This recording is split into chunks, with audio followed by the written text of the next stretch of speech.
Hello and welcome to my channel once again friends, this is Anika. And आज का जो episode है, आज का जो वीडियो है वो बेस्ड है कार्मिक कपल रिलेशंस के ऊपर। रिक्वेस्टेड वीडियो है। एक कमेंट आया था मेरे किसी और वीडियो पे कि मैं इस टॉपिक पे एक वीडियो लेकर के आऊँ, तो मैंने सोचा चलो ठीक है, इस पे मैं बना के लेके आती हूँ आप लोगों के सामने। Normal day to day language के अंदर मैं लेके आई हूँ। आपको साइंस एंड सिम्टम्स बताऊँगी कि कार्मिक कपल रिलेशनशिप क्या होती है, और ट्राई करूँगी किसी हद तक सॉल्यूशन बताने का भी इसका। बेसिकली ऐसा कोई क्योर इसका होता नहीं है, बट ट्राई करूँगी कि अगर मैं आपको समझा पाऊँ। तो फर्स्ट ऑफ ऑल, क्या होता है कार्मिक कपल रिलेशनशिप? तो जिस रिलेशनशिप में यहाँ पे थोड़ा सा क्लियर कर देती हूँ कि मैं कार्मिक कपल रिलेशन मतलब मैं यहाँ पर मैरिड कपल्स की बात कर रही हूँ। अब आप कहेंगे मैरिड कपल्स की क्यों? क्योंकि कार्मिक रिलेशन में अक्सर मैरिड कपल्स ही आते हैं और वही रहते हैं, क्योंकि उन्हीं का आपके साथ में कर्म बंधन होता है। अब आपके कितने भी अफेयर्स रहे हों या किसी तरह का कोई अच्छा खासा रिलेशन किसी के साथ रहा हो, लव रिलेशन, तो मैं उसकी बात यहाँ पे नहीं करूँगी। मैं यहाँ पे दो तरह के रिलेशंस की बात करूँगी। एक रिलेशन जो इंगेजमेंट तक का होता है, कई बार लोगों की इंगेजमेंट होकर के टूट जाती है, और दूसरा इंगेजमेंट के बाद तक का जो कि शादी में कन्वर्ट हो जाती है। तो मैं ये दो तरह के रिलेशन की यहाँ पे बात करूँगी और इसी तरह के दो कपल्स की बात करूँगी। तो पहला, मैं आपको थोड़ा सा साइंस एंड सिम्टम्स बताती हूँ कि कार्मिक कपल रिलेशनशिप के साइंस क्या होते हैं। तो कार्मिक रिलेशनशिप कपल्स में है, और उसके साइंस, फर्स्ट साइंस जो होता है, अंडरस्टैंडिंग नहीं होती। बिल्कुल भी अंडरस्टैंडिंग नहीं होती, एक दूसरे को बिल्कुल अंडरस्टैंड करना ही नहीं है। करना ही नहीं है, डिसाइडेड है, मन में तय करके बैठे हैं कि अंडरस्टैंड तो करना ही नहीं है इनको, जो भी बंदा सामने है उसको। तो अंडरस्टैंडिंग बिल्कुल नहीं होती, रिस्पेक्ट नहीं होती, एक दूसरे की बिल्कुल रिस्पेक्ट नहीं होती, एक दूसरे की बातों की कोई रिस्पेक्ट नहीं होती, कोई वैल्यू नहीं होती, किसी भी तरीके का कोई फुटेज नहीं होता, किसी तरह की एम्पैथी नहीं होती किसी के लिए कि हम अगर उसको तकलीफ़ है, उसको बुखार है, उसको तबीयत ख़राब हो रखी है, या किसी तरह का फाइनेंशियल लॉस हुआ है, या मेंटल इमोशनल सपोर्ट चाहिए, नहीं भाई, हम वहाँ पे अवेलेबल नहीं हैं, आप हमसे ये चीज़ की उम्मीद ना रखें। तो जिस भी रिश्ते में आपको किसी भी तरह का सुख और सुकून नहीं है, वो रिश्ता आपका जो कपल्स में है वो है कार्मिक रिलेशनशिप, जिसमें आपको तकलीफ़ है, जिसमें आप पे संदेह, सस्पेक्ट है, जिसमें आपको दुख है, जिसमें आपका ह्यूमिलिएशन है, जिसमें आपकी डिसरिस्पेक्ट है, जिसमें आपकी बातें नहीं मानी जाती, नहीं सुनी जाती।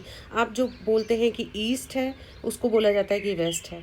तो ये रिलेशन होता है कार्मिक कपल रिलेशनशिप। और इतना सफोकेशन होता है कि हर मोमेंट, हर सेकंड, हर मिनट हम ये सोचते हैं काश इस बंदे या बंदी से हमारा पीछा छूट जाए एट एनी कॉस्ट। तो वो होता है कार्मिक कपल रिलेशनशिप, और बहुत तकलीफ़ वाला होता है, बहुत पेनफुल होता है, बहुत फ्रस्ट्रेटिंग होता है, और बहुत ही ज़्यादा बोरिंग होता है। किसी तरह का कोई अटैचमेंट नहीं होता दोनों ही तरफ से। तो वो होता है कार्मिक कपल रिलेशनशिप। और आप कहेंगे अब कि बाकी तो जो मैरिड कपल्स होते हैं वो तो बहुत पीसफुली रहते हैं आपस में, उनका तो हमने कभी इस तरह का कुछ देखा नहीं है, हमारे ही साथ ऐसा क्यों हो रहा है?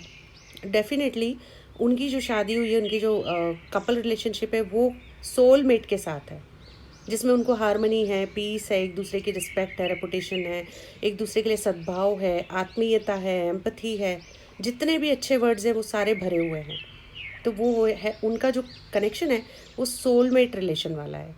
आप अगर सफ़र कर रहे हैं, परेशान हो रहे हैं, आप डेफिनेटली कार्मिक रिलेशनशिप में हैं। तो ये दो तरह के कपल्स मैंने आपको कैटेगराइज कर दी, एक जो सुखी हैं, एक जो दुखी हैं। सुखी वाले सोलमेट्स के साथ हो सकते हैं, दुखी वाले जो है वो कार्मिक रिलेशनशिप में। तो ये मैंने कैटेगराइज करा है यहाँ पर अच्छे कपल्स और दुखी कपल्स, सुखी कपल और दुखी कपल्स। यहाँ पे थोड़ा सा क्लियर हो गया होगा आप लोगों को, आई होप, कि कार्मिक रिलेशनशिप क्या होता है बेसिकली। अब मैं बात करती हूँ इसमें दोनों कैटेगरीज़ की कि किस तरीके से क्या होता है और क्यों होता है कार्मिक रिलेशन। अगर हम सोलमेट के साथ में नहीं हैं तो क्यों नहीं हैं, और कार्मिक रिलेशन में है तो क्यों है। मैं पहले भी एक वीडियो बना चुकी हूँ कार्मिक रिलेशंस के ऊपर में, आई होप आप लोगों ने देखा होगा। अगर नहीं देखा है तो प्लीज़ उसको वॉच करिए, तो आपको थोड़ा क्लियर होगा कि इसमें किस तरीके से कार्मिक रिलेशन होते हैं। थोड़ा शॉर्ट में यहाँ पे समराइज़ कर देती हूँ कि अगर आप पुनर्जन्म में मानते हैं, अगर उस मेथड को मानते हैं, उस पैटर्न को मानते हैं, तो आत्मा एक चोला है जो बार बार शरीर धारण करती है। तो जितनी बार वो शरीर धारण करती है, योनि में आती है, उसको अपने कर्म भुगतने होते हैं। ये हम सब ने सुना है, आई एम श्योर 100% सब ने सुना होगा। तो जब हम पास्ट लाइफ में थे और हमने कुछ लोगों के साथ में गलत किया, बुरा किया, उनको दुख तकलीफ़ दी, और वो करते करते हम उस दुनिया से चल बसे, और हमने इस दुनिया में जन्म ले लिया। अब वो जो कर्म रह गए थे हमारे, जो हमने दुख तकलीफ दूसरों को दी थी, वो तो हमें पे करना है, वो तो अकाउंट हमें बैलेंस करना ही करना है, क्योंकि ये डिवाइन का नियम है, डिवाइन लॉ है, सृष्टि का नियम है कि जो कर्म किए वो भुगतना पड़ता है, बैलेंस तो करना पड़ता है भाई। अकाउंटिंग है ये तो आपने जो भी किया है आपका लेजर तो मेंटेन आपको करना पड़ेगा। तो आपने जो पास्ट लाइफ में अपने कर्म किए थे वो आपको यहाँ पर पूरे करने हैं। अब पास्ट लाइफ में आपने क्या कर्म किए थे, किस तरह से किए थे, उसका लेखा जोखा यहाँ पे आता है।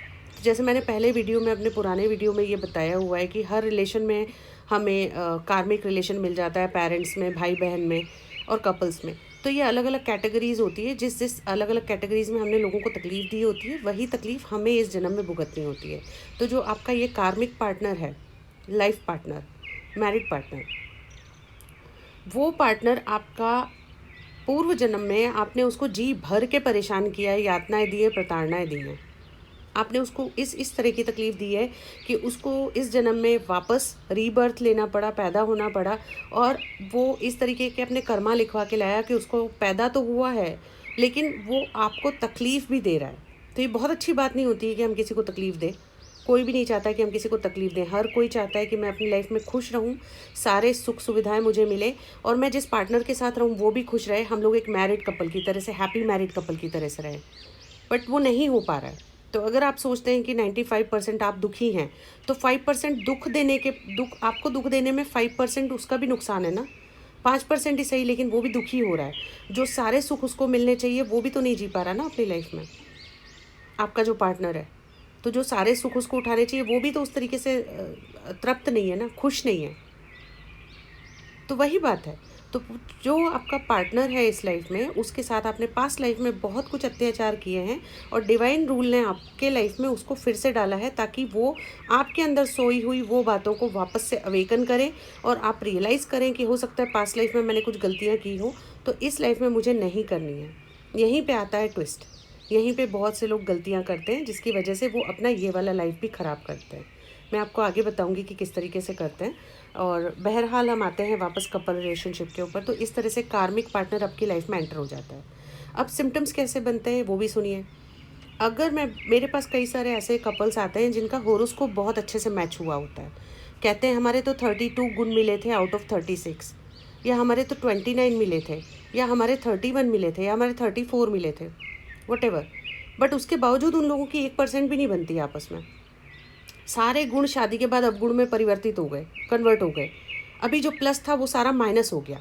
तो ये कैसे हो गया अचानक?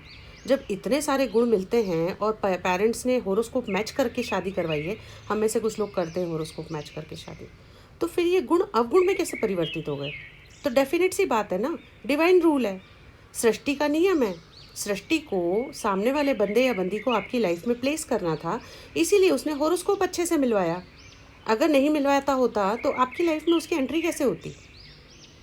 तो वो तो डेफिनेटली ऐसे कोई ना कोई कारण और रीज़न बनाता है कि आपकी लाइफ में उस बंदे की एंट्री हो जाए परमानेंसी के साथ। तो वो डेफिनेटली या तो होरोस्कोप के मैचिंग के थ्रू बनवा देगा कि भाई बहुत अच्छे गुण मिल गए हैं, कर दो शादी। या फिर कोई काका के चाचा की मामा की बेटी होगी जो देखी भाली है, फैमिली बहुत अच्छी है, बेटा कर ले इससे शादी तो हो गई। या फिर कोई काका का बाबा का लड़का होगा कि बेटा बहुत अच्छा लड़का है, उससे शादी कर ले। तो इस तरह के कुछ ना कुछ सर्कमस्टेंसेस डिवाइन बना देता है कि वो बंदा आपकी लाइफ में कहीं ना कहीं फिटमेंट ले ले, प्लेस हो जाए। अब भाई एक बार प्लेस हो गया, डिवाइन का काम एक तो ख़त्म हो गया, अब एंट्री हो गई है। अब सारे गुण जो है अवगुण में परिवर्तित होने। क्यों? क्योंकि आपने जो पास्ट लाइफ में उसके साथ में बिताई है वो अब भर भर के आपके साथ में बिताएगा। और यही रीज़न होता है कि ना वो सुख से रह पाता है, ना आपको सुख से रहने देता है। और आप हर मोमेंट ये सफ़र करके बोलते हैं, हे भगवान, हे प्रभु, हे गॉड, मैंने ऐसा क्या किया है जो ये पार्टनर मुझे मिला है। बट आप उसको बदलिए, आप उसको ये बोलिए कि मैंने पास्ट लाइफ में ऐसा क्या किया था जो मुझे ये मिला है, तो वो गलती मैं इस लाइफ में ना करूं ताकि आगे भी ऐसा पार्टनर मुझे मिले। तो बेसिकली यहाँ पे आपको थोड़ा सा उसको रियलाइज़ करना है कि अब क्या है और क्यों हो रहा है। तो थोड़ा नॉर्मल वे में मैंने बताने की कोशिश की है आपसे कि बेसिकली इसका पूरा प्लेटफॉर्म ऐसे रेडी होता है और इस तरीके से इनकी प्लेसिंग होती है आपकी लाइफ में कार्मिक पार्टनर्स की। सो बहरहाल आते हैं वापस टॉपिक पे। अब क्या होता है कि दो तरह से मैंने आपको बताया कि एक इंगेजमेंट वाला होता है, एक मैरिड वाला। तो मैं इंगेजमेंट से स्टार्ट करती हूँ। आपकी फैमिली ने, जैसे मैंने अभी 2-3 ऑप्शन बताया, किसी भी तरीके से पार्टनर प्लेस हो गया, आपकी इंगेजमेंट हो गई। अब इंगेजमेंट हो गई लेकिन वो टूट गई। वो टूट गई, किसी भी वजह से टूटी, आपके साइड से टूटी या उनकी वजह से उनकी साइड से टूटी, बट वो टूट गई, ब्रेकअप हो गया, एंगेजमेंट ख़त्म हो गई। तो उसका साइन है कि भाई ठीक है, इसके इतने ही कर्माज आपके साथ में थे और वो कट गए। Be happy, always be happy. आप दोनों के कर्माज एक दूसरे के साथ उतने ही थे, कट गए। थैंकफुली अब जो सेकंड पार्टनर आएगा उसके साथ में हो सकता है वो आपका सोलमेट हो। इन्जॉय दैट जर्नी, खुश रहिए। अगर वो सगाई हो गई है और शादी में कन्वर्ट हो गई है, तो अब नया गेम स्टार्ट हुआ है कि शादी में भी दो पैटर्न है कि या तो एक जो रहेगी वो हाफ जर्नी रहेगी, एक फुल जर्नी रहेगी। हाफ जर्नी से आप इजीली समझ गए होंगे कि अगर आपका डिवोर्स हो जाता है सर्टेन पीरियड ऑफ टाइम के बाद में, 6 साल, 2 साल, 6 महीने, 8 महीने, जो भी पीरियड आपका रहा हो, 10 साल, 15 साल, कई बार होता है 20 साल बाद भी होता है, देखा है मैंने। तो जितने भी टाइम के बाद में आपका डिवोर्स हो रहा है, ठीक है भाई, हमारे कार्मिक रिलेशन ख़त्म हो गए, उसके साथ में हमारे कर्म बंधन छूट गए, हमारा अकाउंट जो था वो बैलेंस हो गया, अब उसने जाना है, सृष्टि का नियम है, डिवाइन पावर है, डिवाइन रूल है, ठीक है, फॉलो करो। तीसरा जो कैटेगरी आती है वो होती है लाइफ टाइम, आपको लाइफ टाइम अवार्ड मिल जाता है, आपको लाइफ उसी के साथ निकालनी है भाई।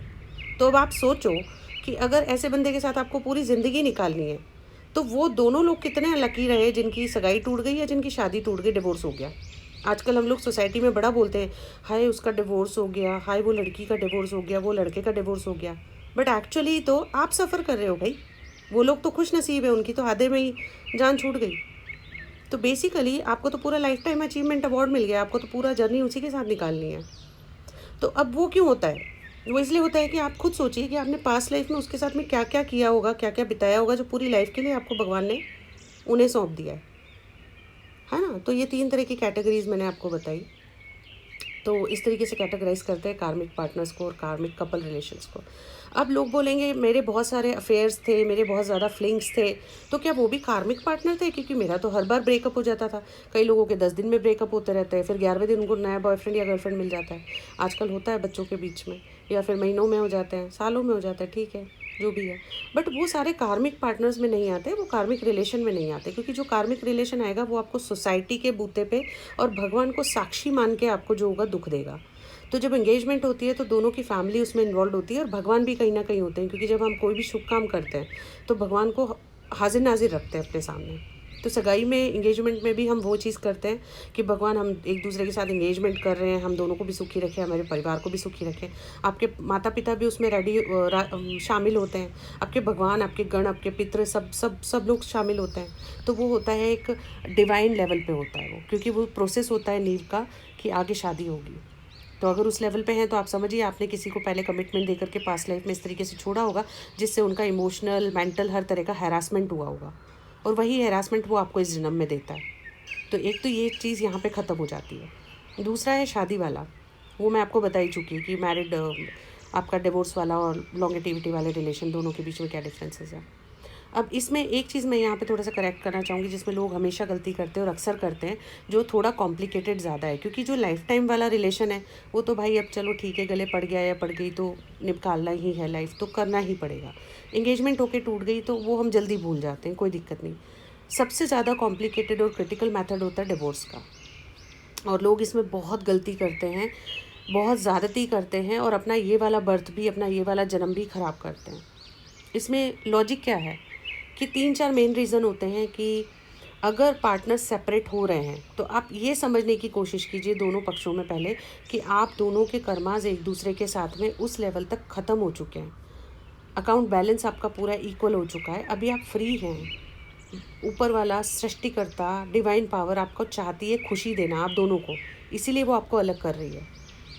आपको ज़रूर ये पेनफुल लगता है कि अलग हो रहा है, लेकिन जो भी है, लेकिन एट द सेम टाइम लोगों में ग्रज आता है, ईर्ष्या भाव आता है, ये सोचने में आते हैं कई सारे पॉइंट्स जो मैं आपको अब बताने वाले हैं, वो उस चीज़ को गलत लेते हैं। आप अपने माइंड में ये रखिए कि डिवाइन पावर चाहता है आपके कर्म पूरे हो चुके, आप सेपरेट हो जाइए। डेफिनेटली आपको प्यार, मोहब्बत से, समझदारी से अलग हो जाना चाहिए, क्योंकि आपके कर्म कट चुके हैं। अगर आप कुछ भी मिसबिहेव करेंगे, इसमें किसी भी तरह का क्रिटिकलनेस पैदा करेंगे, आपका ये जन्म भी आप ख़राब करेंगे। ये चीज़ लोग नहीं समझते। वो किस तरह से मैनिपुलेट करते हैं ये मैं आपको बताती हूँ। अगर सबसे बड़ी बात, मेरी वाइफ अगर मुझे छोड़ के चली गई तो सोसाइटी क्या बोलेगी? नहीं नहीं, ये कितना भी बुरा मेरे साथ करती है, कोई बात नहीं, मैं इससे निपट लूँगा, लेकिन मैं इसको जाने कैसे दे दूँ, मेरी तो नाक कट जाएगी। फीमेल सोचती है अगर इसने मुझे छोड़ दिया तो मेरी फ्रेंड्स क्या बोलेंगी कि तेरे हस्बैंड ने तुझे छोड़ दिया, डेफिनेटली तेरे से कोई अच्छी लड़की मिल गई होगी। पहला पॉइंट दोनों साइड से। दूसरा पॉइंट आता है फाइनेंसेस का। दोनों में से एक पार्टनर कभी कभी फाइनेंशियल डिमांड करता है कि नहीं मुझे इतना पैसा दो या इतना एलिमनी दो या जो भी है। आजकल रूल्स बना दिए गवर्नमेंट ने हमारे, मिसयूज़ होता है उन रूल्स का ज़्यादा, बिना बिना विदाउट अंडरस्टैंडिंग मिसयूज़ करते हैं लोग, तकलीफ देने के लिए एक दूसरे को, स्ट्रेच करते हैं मैटर को, अपने कर्मास जो इस जन्म के वो भी ख़राब कर रहे हैं, बजाय इस चीज़ को समझने के कि हाफ लाइफ में छूट रहे हैं एक दूसरे से, मतलब कर्मा कंप्लीट हो चुके हैं, ईज़िली प्यार से अलग हो जाना चाहिए, लेकिन नहीं होंगे। तो दोनों में से एक पक्ष कोई ना कोई फाइनेंस की डिमांड करता है, जिसकी वजह से भी मैटर खिंच जाता है और अपना ये वाला जन्म भी ख़राब करते हैं लोग। तीसरा मैटर आता है बच्चों का। अब उसमें मोस्टली हम लोग फीमेल को बच्चे, जो गवर्नमेंट के हमारे नॉर्म्स है उसके हिसाब से फ़ीमेल को बच्चे ज़्यादा दिए जाते हैं, क्योंकि अगर बच्चा छोटा है एक सर्टन एज लिमिट तक है तो उसकी माँ उसका पालन पोषण ज़्यादा अच्छा कर सकती है।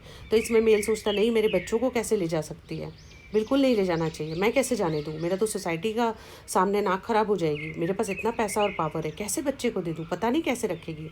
ये सब सोच सोच के स्ट्रेच करते हैं मैटर को, एलिगेशन लगाते हैं कोर्ट में एक दूसरे के ऊपर, बच्चे सफ़र करते हैं। दोनों माँ बापों की लड़ाई में, दोनों पेरेंट्स की लड़ाई में बच्चों का मेंटल डेवलपमेंट ख़राब होता है। क्या किया आपने यहाँ पे, आपने अपने दोनों ने अपने जो पास्ट लाइफ के कर्मा थे उनको ख़त्म करने के बजाय, बैलेंस करने के बजाय, इस लाइफ में भी अपने कर्मास बिगाड़ लिए, एक दूसरे पे एलिगेशन लगाए, एक दूसरे को स्ट्रेच किया, फैमिलीज़ को दुख दिया। आप उनके पेरेंट्स को बुला रहे हैं कोर्ट में, वो आपके पेरेंट्स को बुला रहे हैं, एक दूसरे के पेरेंट्स पे एलिगेशन लग रहे हैं, बच्चे बीच में सफ़र कर रहे हैं, कभी वो मम्मी करके रोते हैं, कभी वो पापा करके रोते हैं। तो ये सारी चीज़ों में आप अपना भी नुकसान कर रहे हैं, एक दूसरे के पेरेंट्स का भी नुकसान कर रहे हैं जो आपके बैड कर्मास में काउंट हो रहा है, और उसके बाद में आप अपने बच्चों का भी नुकसान कर रहे हैं। तो ये जो सारी चीज़ें आपने इस लाइफ में की है वो आपको पास्ट लाइफ के लिए आप 100% लिख के रखिए कि ये सारे दुख आपको बहुत ज़्यादा डबल ट्रिपल मल्टीप्लाई होकर आपको नेक्स्ट बर्थ में मिलने वाले हैं। तो मेरी रिक्वेस्ट है कि अगर आप लोग इस लेवल पे हैं, इस कंडीशन में हैं कि आपको डिवोर्स फाइल करना है और दोनों ही तरफ से आप दोनों मेंटली एग्री हैं कि हमें डिवोर्स करना है, प्यार मोहब्बत से लीजिए, एक दूसरे को मत परेशान कीजिए, हैरेस कीजिए, एक दूसरे की फैमिली को मत कीजिए हैरेस, और बच्चों को भी मत कीजिए। इसका परिणाम आप बहुत बहुत गलत आगे फिर फेस करेंगे। तो it's a request of mine, ये सारी चीज़ें ना करें तो बहुत बेहतर है। अब आते हैं तीसरी कैटेगरी पे, वो है लाइफ टाइम अचीवमेंट अवार्ड, कि आपका जो पार्टनर है वो आपको लाइफ टाइम के लिए मिल गया है। तो भाई अब इसका क्या करें? तो इसका भी एक सॉल्यूशन है। आप अपने माइंड में, अपनी मेमोरी में, अपने मेमोरी डिवाइस में ये चीज़ बिठा लीजिए कि भाई ये बंदा या बंदी इस धरती पे इसीलिए अवतरित हुआ है कि मुझे दुख दे, इसका तो काम ही है मुझे दुख देना, इसको नहीं सुधरना भाई। ये ऊपर से लिखवा के लाइए कि इसने मुझे जीते जी ना डीप ऑयल में फ्राई करना है पकौड़ों की तरह। जिस दिन आप अपने दिमाग में, दिल में ये बात बिठा लेंगे, आपको उनकी कोई बात बुरी नहीं लगेगी, पहली बात तो। दूसरी बात, आपकी उनसे एक्सपेक्टेशन ही ख़त्म हो जाएगी कि भाई मेरा सर दुख रहा है तो सर दबा दे, पैर दुख रहा है कभी पैर दबा दे, या मुझे गरम गरम चाय बना के पिला दे, या मैं ऑफिस से आऊँ तो मुझे बड़े प्यार से पूछे कि भाई यार टेंशन में क्यों लग रहे हो, क्या हुआ ऑफिस में, यू नो। तो वो सारी एक्सपेक्टेशन ख़त्म हो जाएगी, तो फुलफिलमेंट होने का चांस तो है ही नहीं कहीं से कहीं तक। तो जब एक्सपेक्टेशन ही नहीं रहेगी, जब एक्सपेक्टेशन ही नहीं रह जानी है, तो फिर वो बात ही नहीं आती है कहीं से कहीं तक कि हम एक्सपेक्ट कर रहे हैं उनसे कुछ भी। तो ये दोनों साइड से मैं बोलूँगी। ऐसे ही अगर फीमेल हैं तो उनको सोचने की ज़रूरत नहीं कि मेरे हस्बैंड ये नहीं बोलते कि तुम ब्यूटीफुल लग रही हो, तुमने आज बहुत अच्छा ड्रेस पहना है, या तुमने खाना बहुत अच्छा बनाया है, या तुम बच्चों की बहुत अच्छे से केयर कर रही हो, या मेरे पेरेंट्स का बहुत ध्यान रखती हो, या सोसाइटी में तुम्हारी वजह से मेरी भी रेपुटेशन बढ़ रही है। वो हर चीज़ में आपकी कमी निकालते रहेंगे। तो आप ये चीज़ ना माइंड में रखिए कि आपको उनसे कुछ मिलने नहीं वाला है, तो आप अपनी खुशियाँ छोटी छोटी चीज़ों में ढूंढें। ऑफिस से आए तो खुद ही अपना चेंज करके अपने लिए बढ़िया सी अदरक वाली चाय बना लें, गेम्स खेलें, बच्चों के साथ खेलें, पेरेंट्स को टाइम दें, थोड़ा बहुत इस तरीके से इंगेज रहने लग जाएं कि भाई ज़्यादा दिमाग लगाने की उधर ज़रूरत ही नहीं है। ऐसे ही अगर फीमेल हैं तो बच्चों के साथ में ज़्यादा बिजी रहें। खाने की अगर कोई तारीफ़ नहीं करता तो अपनी चॉइस का खाना बनाएं, बढ़िया से बनाएं, खुद शौक से खाएं, और अपने इन लॉज का ध्यान रखें। उससे कम से कम ये वाले कर्म आपके सुधरेंगे, आपके रिलेशन घर में तो कम से कम किन्हीं लोगों के साथ अच्छे रहेंगे। हस्बैंड की वजह से अगर ख़राब हो रखे हैं तो इन लॉज के साथ तो अच्छे से रहेंगे। बच्चों पे थोड़ा ध्यान दीजिए। तो इस तरीके से अपने आप को बिज़ी रखने की कोशिश कीजिए, क्योंकि अब रहना तो लाइफ टाइम साथ में ही है। अब इस बीच में अगर आप नेगेटिव इतने ज़्यादा हैं, अगर बाई चांस गलती से अगर वो कभी कुछ अच्छा कर जाते हैं आपके साथ में थोड़ा बहुत भी, तो आपको वो चीज़ खुशी भी देगी। तो कहने का मतलब ये है कि इग्नोर एंड लर्न। आप इग्नोर करिए और लर्न करिए, बस यही एक सॉल्यूशन निकल सकता है इस चीज़ का। तो कंक्लूड करूँगी मैं वीडियो को यहीं पे। अगर आप लोगों को पसंद आया हो तो लाइक एंड शेयर कीजिए, एंड अगर कुछ सजेशंस हो तो कमेंट कीजिए, मुझे मोटिवेशन मिलता है। और अगर किसी तरह का और वीडियो देखना चाहते हैं तो कमेंट करके मुझे बताइएगा, मैं उस पर एक फिर से वीडियो लेके आऊँगी आप लोगों के सामने। Thanks for watching, take care all, God bless you.